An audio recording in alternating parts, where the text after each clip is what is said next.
Guys, आपने जियो के बारे में तो जरूर सुना होगा। जी हाँ, रिलायंस इंडस्ट्रीज के मालिक मुकेश अंबानी की टेलीकॉम कंपनी की ही मैं बात कर रहा हूं। लेकिन अगर मैं आपसे सवाल पूछूं कि क्या जियो की भी कोई फुल फॉर्म होती है, या फिर ऐसे ही जियो और जीने दो लाइन से इन्होंने जियो शब्द को उठा लिया है? क्या आप जानते हैं? चलिए मैं आपको बताता हूं। एक्चुअली जियो शब्द ऐसी किसी लाइन से नहीं उठाया गया है, इसकी भी एक फुल फॉर्म होती है और इसकी फुल फॉर्म है जॉइंट इंप्लीमेंटेशन अपॉर्चुनिटी। आप में से कितने लोग ये बात जानते थे? चैट सेक्शन में जरूर लिखिएगा। और गाइस, जब भी आप किसी बाजार में से रेस्टोरेंट के आगे से निकलते हो तो आपने जनरली ये देखा होगा कि रेस्टोरेंट का कोई ना कोई लड़का आपके पास आके डिस्काउंट कूपन देता है और आपको कहता है कि रेस्टोरेंट में जब भी आप खाना खाएं तो ये डिस्काउंट कूपन दिखा दीजिएगा, आपको 20% डिस्काउंट मिलेगा या 30% डिस्काउंट मिलेगा।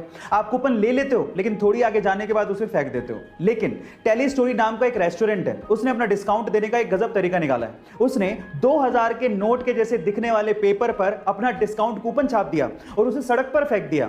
अब लोग क्या करते हैं? लोग 2000 के नोट जैसा पेपर देख के उसे उठा लेते हैं और जैसे उसे खोलते हैं तो उसमें लिखा होता है, कांग्रेचुलेशंस, आपको 20% डिस्काउंट मिलेगा अगर आप होटल में जाके खाओगे तो गाइस, कहां हम लोग डिस्काउंट कूपन फेंक देते हैं, लेकिन यहां पर इन दिस केस मार्केटिंग इतनी जबरदस्त है कि लोग जमीन से उठा के डिस्काउंट कूपन को पढ़ रहे हैं। कोरोना की सिचुएशन में बहुत सारी वीडियोस और पिक्चर्स वायरल हो रही हैं और उनमें से कुछ ऐसी वीडियोस और पिक्चर्स हैं जो कि दिल और दिमाग दोनों हिला देती हैं।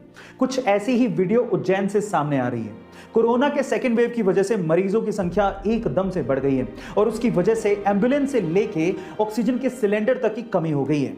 अब सिस्टम पूरी तरह से लाचार हो चुका है, लेकिन उज्जैन के इब्राहिम ने सिस्टम की लाचारी का रोना ना रोके अपने आप पे विश्वास रखा और अपनी पत्नी की जान बचाई। कैसे? मैं आपको बताता हूं। उसने एम्बुलेंस का इंतजार नहीं किया, बल्कि अपने ही ठेले को एम्बुलेंस बनाया, उस पर ऑक्सीजन का सिलेंडर लगाया और अपनी पत्नी को लेकर चल पड़ा और इस तरह से अपनी पत्नी की जान बचाई। इब्राहिम का यह कहना है कि अगर थोड़ी सी भी देर हो जाती तो शायद वो अपनी पत्नी को नहीं बचा पाते। गाइस, इस इंसिडेंट के बारे में आपका क्या कहना है? चैट सेक्शन में जरूर लिखिए। लोगों के बीच में अपनी पहुंच और रुतबा बनाने के लिए कुछ तरीके होते हैं, उन्हीं में से 2 तरीके आज मैं इस वीडियो में आपको बताने वाला हूं। नंबर 1, आपको ना कहना आना चाहिए।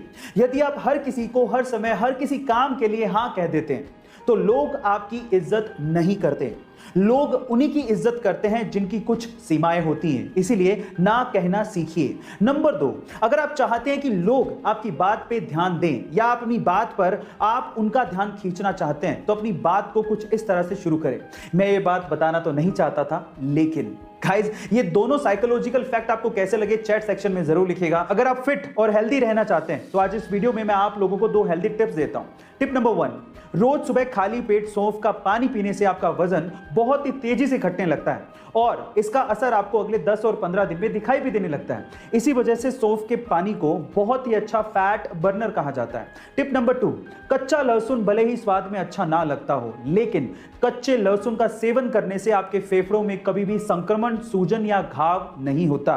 कच्चा लहसुन आपके फेफड़ों को सूजन या घाव से बचाता है। गाइस, ये दोनों हेल्दी टिप्स आपको कैसे लगे चैट सेक्शन में जरूर लिखिएगा। और बचपन से म्यूजिक में इंटरेस्ट की वजह से शास्त्रीय संगीत की तालीम उसे तब से ही दी गई। 18 की उम्र में उसने फेम गुरुकुल नामक एक म्यूजिक कंपटीशन में पार्टिसिपेट किया, लेकिन इतनी मेहनत के बावजूद भी वो 6ठे स्थान पर ही रह गया।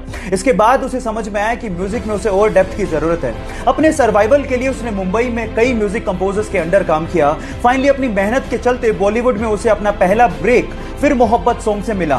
फिर मोहब्बत सॉन्ग तो सबकी जुबान पे चढ़ गया, लेकिन वो सिंगर अभी भी इतना फेमस नहीं हो पाया। लेकिन उसने हार नहीं मानी।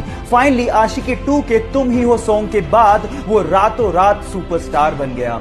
क्योंकि तुम ही हो, अब तुम ही हो, जिंदगी अब तुम ही हो।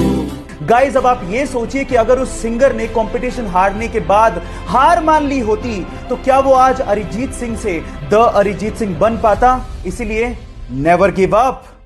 कोरोना का डर आजकल इतना हो गया है कि आज किसी को नॉर्मल जुकाम, कफ या वायरल इंफेक्शन है तो उसे ये डर लगने लगता है कि कहीं उसे कोरोना तो नहीं है। देखिए, डर लगना भी चाहिए और इसकी जांच भी आपको करवानी चाहिए, लेकिन आपकी जानकारी के लिए मैं आपको बता दूं कि हर नॉर्मल जुकाम, कफ या वायरल इंफेक्शन कोरोना नहीं होता। और अगर आप इसे घर पे ही ठीक करना चाहते हैं तो आपको इसके लिए क्या करना है, एक सिंपल सी घरेलू हेल्थ टिप देता हूं। आपको बनानी है चाय, और वो भी दालचीनी और अदरक को यूज करते हुए अच्छे से उकाल के। अगर आप हर दिन 1 प्याला चाय चाय पीते हैं तो आपके शरीर की इम्यूनिटी भी बढ़ेगी, और अगर आपको नॉर्मल जुकाम है तो वो भी ठीक हो जाएगा, और नॉर्मल वायरल इंफेक्शन है तो वो भी ठीक हो जाएगा, और कफ भी दूर हो जाएगा।